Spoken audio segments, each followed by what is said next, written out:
Hi guys! So I thought I'd do a video for you guys today on how I lost weight for my wedding.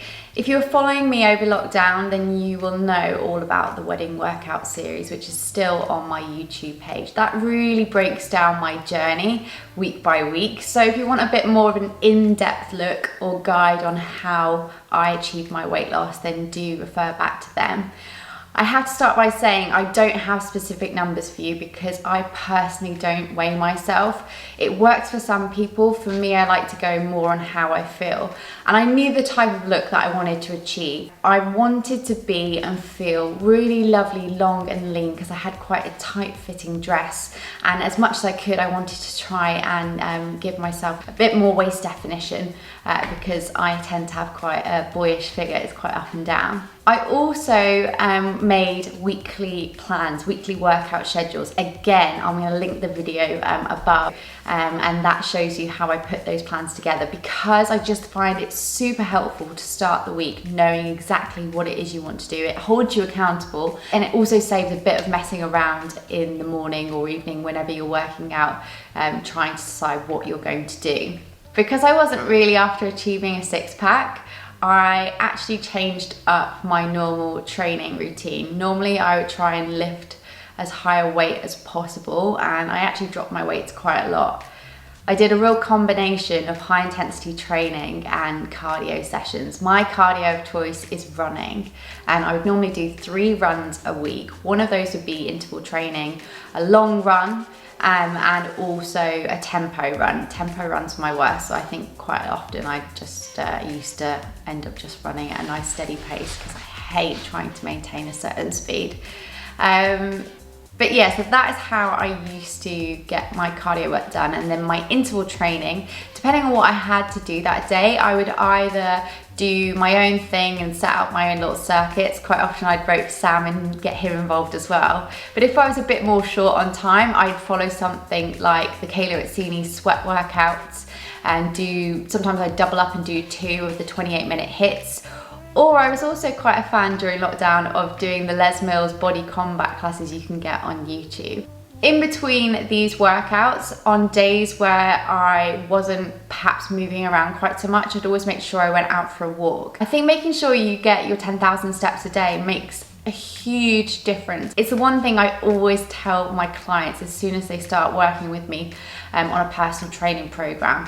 It has to go hand in hand. Your training program has to be really well complemented by making sure you have an active daily life. So I definitely made sure I was getting over 10,000 steps a day. And then diet-wise. So I find personally my body reacts really well from one of 2 methods. I either do high carbohydrate, low fat, but also the protein I use or the protein I take in is not from animals, so it's plant protein.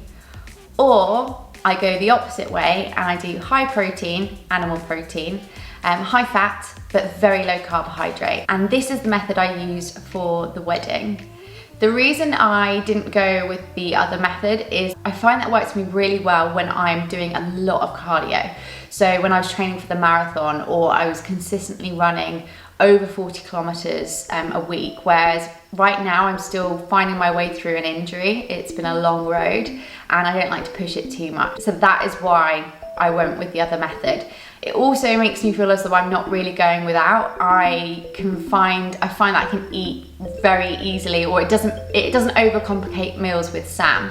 I can easily add in some potatoes or rice or couscous for him to bulk out a meal. I also continue to drink wine. On weeks I was being good, it would be twice a week, but there were the occasional weeks where that was a few more times than twice a week. I always try and follow it like an 80-20 rule. 80% of my daily food intake and drink intake has to be brilliant, and the other 20% I'm a bit more flexible. This goes for treats and snacks as well. I do quite like the odd bit of chocolate, But again, what I try and do, if I had chocolate or cookies or whatever one night, I'd try and have 2 nights off, and then I'd be allowed to have a snack again. I can honestly say there was not one point I felt as though I was dieting. If I wanted to have a carbohydrate one day, I'd have it. It just wouldn't be 6 days a week. It worked really well, and I was super happy with how I felt on the wedding day. I felt the most beautiful I've ever felt. With the COVID-19 pandemic, I had to essentially just change all my plans.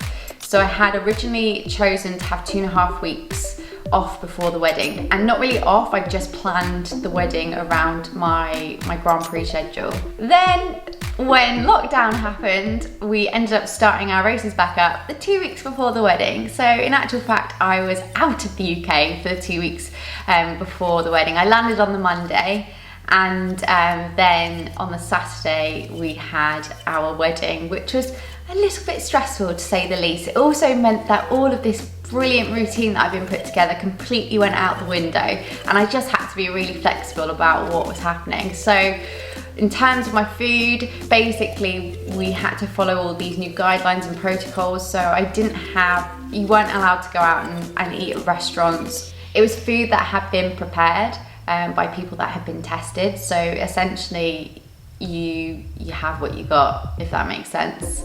I just tried to apply those low carbohydrate, high protein rules to whatever was served for me. I drank admittedly like a fish because I was so nervous. I was so stressed because I felt as though I was completely out of control in terms of not being able to do those final last minute preparations that always are left those final couple of weeks because you can't do them before. And it was really difficult trying to do that from however many miles away or just not being in the UK. So yeah, alcohol was unfortunately something that was a bit too regular for the final 2 weeks. Exercise wise, again, I was limited with what I could do. I just tried as much as I could to do at least 20 minutes every single day. I was working in 39 degrees heat most days. So even going out for a 20-minute run just made you feel totally exhausted. But when I'm at work, I walk so much. So I was making sure I was getting my steps in. And when I had time, I'd work out.